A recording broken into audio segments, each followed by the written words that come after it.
Mr. Speaker, last week the Minister of Labour asked the CIRB to carefully examine whether a work stoppage at Air Canada would have a negative effect on the health and safety of Canadians.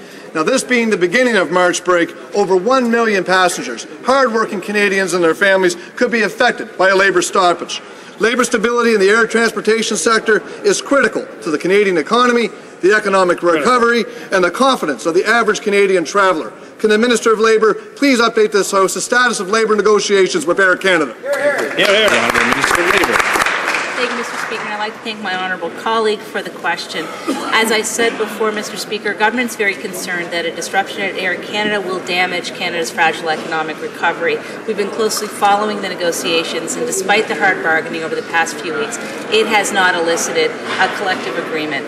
And that's why today our government will take that further action to protect the travelling public, the Canadian economy, and the public interest by introducing legislation to sustain air services for Canadian families and businesses because, Mr. Speaker, we will take the swift action that is needed to ensure that Canada's economic recovery isn't negatively affected. Deputy Department, Jack Garcia.